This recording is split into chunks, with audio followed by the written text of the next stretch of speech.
The end of America. Yes, you have heard it right. The Strait of Hormuz may be the end of America. One sentence summarizes everything. Losing control of the Strait of Hormuz may be for America like Britain losing control of the Suez Canal in 1956. Before you understand this sentence, we must talk about the year 1956. Because what happened in 1956 may be repeated today. 1956, the end of Britain. For 200 years, yes, for 200 years, Britain was the superpower of the world. The British pound was the world's currency and its navy controlled the oceans. The most important point of its power was the Suez Canal. A large portion of global trade passed through this canal. Whoever controlled the canal controlled global trade. In 1956, Egypt nationalized the canal. They said, "It is ours now." Britain threatened, "Open the canal or we will come." Britain threatened. Egypt did not open the canal. Britain, along with France and Israel, launched an attack. But what happened? America said, "Enough." The Soviets said, "Enough." The United Nations said, "Enough." Britain was forced to retreat. On that day, the world saw something. Britain was no longer a superpower. What happened after that? The British pound collapsed. Allies distanced themselves.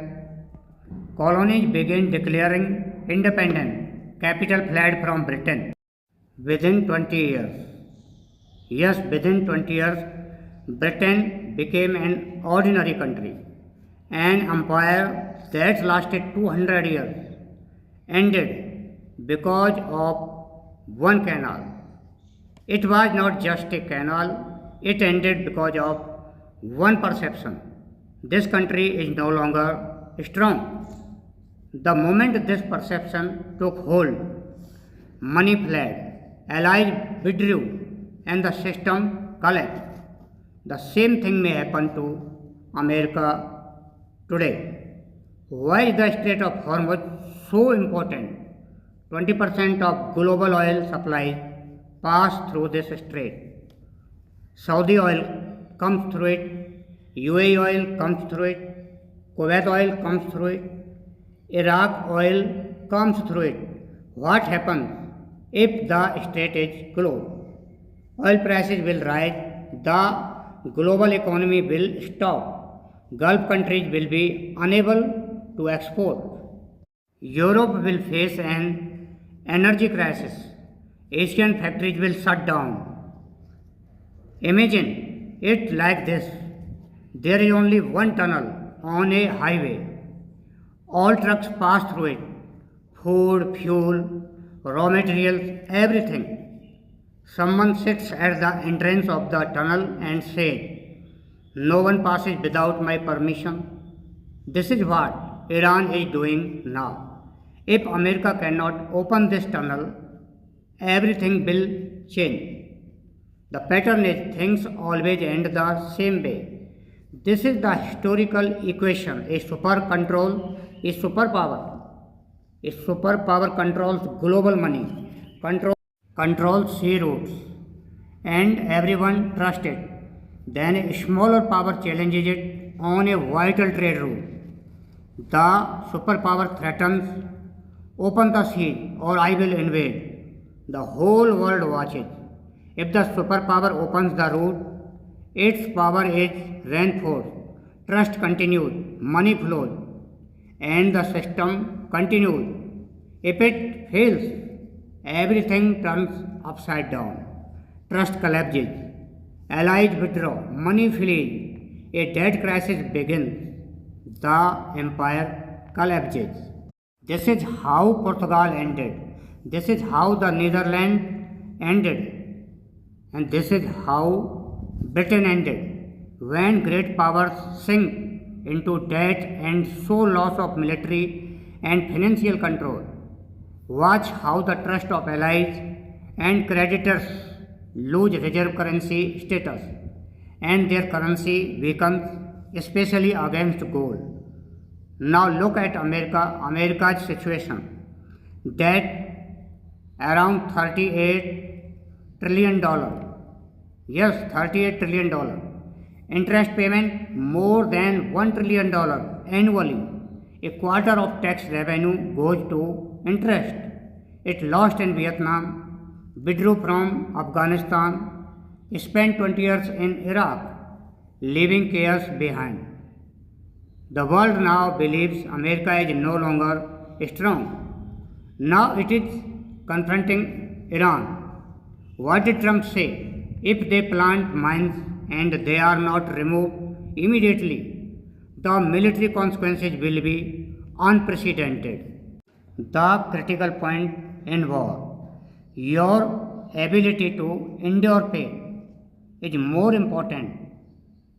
Your ability to endure pain is more important than your ability to inflict pain. What are the Iranians doing? They are trying to prolong the war. They are escalating it gradually because everyone knows the American public and leadership have limited tolerance for prolonged pain and war. Iran's plan is simple: make the war long and painful enough. America will withdraw. This is what happened in Vietnam. This is what happened in Afghanistan. For Iran, this war is existential. It is above revenge. It is about honor. They are fighting for something more important than life itself. Yes, more important than life itself. What concerns American fuel prices? Midterm election. This imbalance terrifies. Is a deal possible? Answer is no. Everyone knows that next reaching a deal will not resolve this war. Everyone knows reaching a deal will not solve this war. What comes next? Whether Hormuz remains under Iranian control or is taken from it, the coming period will be the worst phase of the conflict. Iran's statement: all oil, economic and energy facilities in the region belonging to or cooperating with the United States will be destroyed immediately and turned to ashes. The final war is approaching. The outcome of this war will reshape history. It will not be limited to Middle East. Trade flows will change. Capital flows will change. China, Russia, North Korea, Europe, India and Japan will all be affected. If America wins, trust in the dollar will increase. Demand for bonds will rise. Allies will align closer. Trump's authority will strengthen. American dominance will continue. If America loses, the dollar will collapse. Bonds will be sold off. Gold will surge dramatically. Alliances will weaken. BRICS will strengthen. China's rise will accelerate. China will shine. Thank you. Yes, money and power always flow to the winner. Right? Money and power always flow to the winner and flee from the loser. The Strait of Hormuz is America's final test. If it wins, its dominance continues. Trump's power increases, the dollar rises. If it loses, the 1956 Britain scenario begins. The dollar collapses, gold skyrockets, alliances fragment. The American era ends. 500 years of history tell the same story. Empires end when they lose vital trade route. Portugal ended, the Netherlands ended. Is it America's turn? No. The answer lies in Hormuz. Thank you very much.